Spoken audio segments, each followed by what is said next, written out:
تو میں نہیں سمجھتی کہ جو ہمارے معاشرے کا یہی شاید المیہ ہے کہ جو سفید پوش لوگ ہیں وہ کسی سے اپنا دکھ درد بیان بھی نہیں کر سکتے.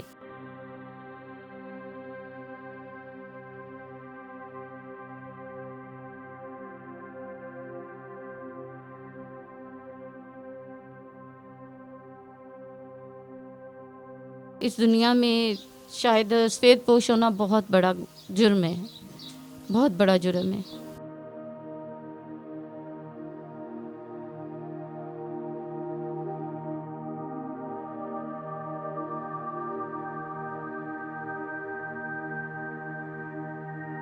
بیٹا وہ اس گرین ٹاؤن میں فیکٹری ایریا کا مالک تھا، تو میں انٹرویو کے لیے گئی تو میری سلیکشن بھی ہو گئی. تو 2-4 روز میں نے کام کیا تو پھر وہ بندہ مجھے اس نے ہراساں کرنا شروع کر دیا. تو پھر میں نے تنگ آ کے وہ جاب چھوڑ دی. تو جس دن میں نے ریزائن دیا میں فیکٹری ایریا سے باہر نکل رہی تھی تو میرے اوپر گرم کھولتا ہوا پانی گرایا گیا، تو جس کی وجہ سے میں جل بھی گئی. السلام علیکم ناظرین، میں ہوں آپ کا میزبان ایان سرور اور آپ دیکھ رہے ہیں تم پاکستان. ناظرین، آج میرے ساتھ ایک ایسی بہن موجود ہے جس کو حالاتوں نے بہت پیچھے جا چھوڑا ہے. اس بہن کا ایک بیٹا ہے جو مرض میں مبتلا ہے اور یہ بہن خود بھی مرض میں مبتلا ہے. 12 سال پہلے اس کے خاوند کی ڈیتھ ہوتی ہے اور اس کے بعد جگہ جگہ پہ دھکے کھانے پڑ رہے ہیں. تو اس بہن سے بات کریں گے کہ ان کے جو بیٹے ہیں وہ کس مرض میں مبتلا ہیں اور یہ بہن کس مرض میں مبتلا ہے اور کس طرح ان کا علاج کروا رہی ہے. السلام علیکم. وعلیکم السلام. بہن مجھے یہ بتائیں کہ آپ کا جو بیٹا ہے وہ کس مرض میں مبتلا ہے؟ بیٹا وہ اس کو نیورو پرابلم ہے اور وہ ڈس آرڈر پیشنٹ ہے. آج سے تقریباً 6 سال پہلے وہ بیمار ہوا تھا. تو ڈاکٹر نے ڈائگنوز کیا تھا، انہوں نے کہا تھا کہ بچہ جو ہے سٹریس میں ہے اور یہ آفٹر 18 ایئرز یعنی کہ 18 سال کے بعد یہ اس احساس سے باہر آئے گا. تو اس وقت سے لے کر اب تک یہ ہیڈ آف ڈپارٹمنٹ ہے ٹیپو سلطان، تو یہ چلڈرن ہاسپٹل کے ان کے انڈر ٹریٹمنٹ ہے. اچھا، 6 سال سے بچے کا ٹریٹمنٹ کروا رہی ہیں؟ جی. تو کس طرح آپ مینیج کر رہی ہیں، کس طرح ٹریٹمنٹ ان کا کروا رہی ہیں آپ؟ بیٹا بڑی مشکل سے لوگوں سے ہیلپ لے کے، کبھی کسی طرح سے، کبھی پیسے ادھار پکڑ کے لوگوں سے. تو اس وقت سے لے کر میں اب تک اپنے بیٹے کا علاج اسی طریقے سے کروا رہی ہوں، جس کی وجہ سے میرے اوپر کوئی تقریباً 8-10 لاکھ کا قرضہ بھی ہو گیا ہے. تو جن سے قرضہ لیا ہے وہ لوگ بھی مجھے دن رات پریشان کرتے ہیں. تو میں خود بھی ہیپاٹائٹس سی کی پیشنٹ ہوں. 16 سال سے مجھے خود بھی ہے ہیپاٹائٹس سی، لیکن مجھے اپنے مرض کی پرواہ نہیں ہے. مجھے اپنے بچے کی زندگی عزیز ہے. میں چاہتی ہوں کہ میرا بچہ جو ہے وہ ایک نارمل زندگی جیے.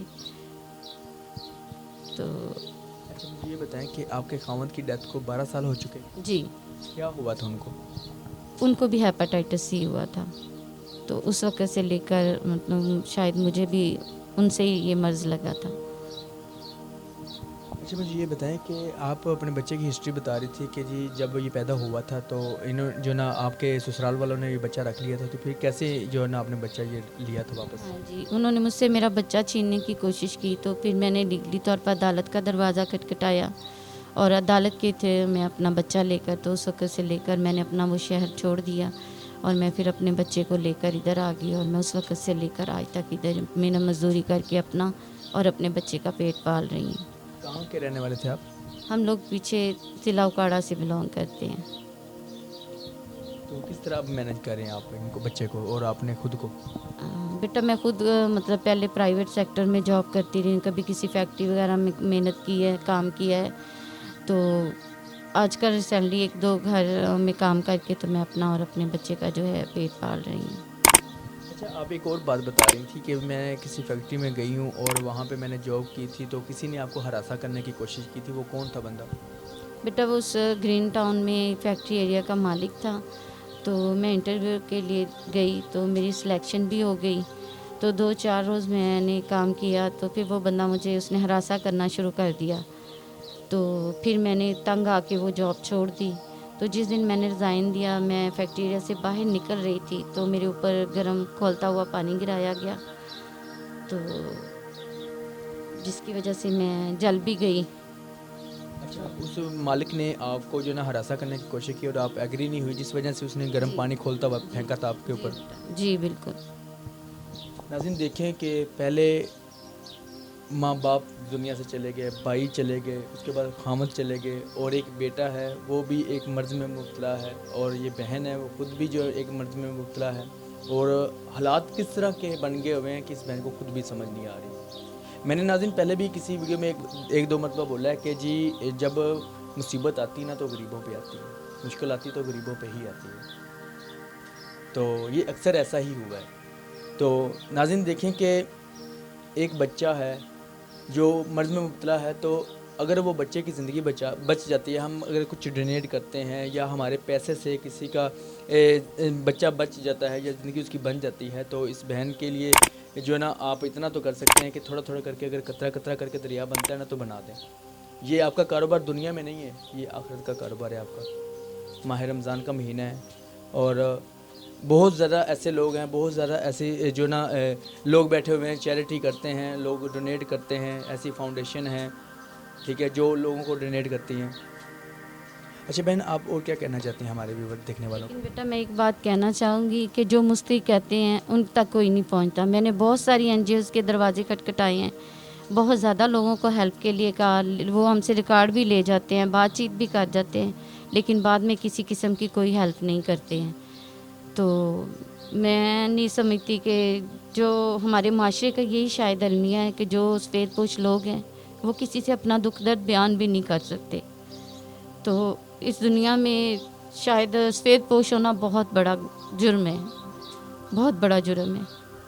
ये बात बिल्कुल ठीक है कि जो सफ़ेद पोश बंदा है ना वो मुंह की तरफ देखता है, और जो हकदार नहीं होता, जो ड्रामेबाजी करते हैं कि जी घर में अच्छा खासा निज़ाम चल रहा होता है और वो भीख मांगने के लिए रोड पे आए होते हैं, मुख्तलिफ चैनलों पे, निजी चैनलों पे इंटरव्यू दे रहे होते हैं, और हमारे यूट्यूब चैनलों पे इंटरव्यू दे रहे होते हैं कि जी हमारा जो ना गुजारा नहीं हो रहा, हमें हेल्प चाहिए, हमें डोनेट दें, हमें ये करें, हम वो करें।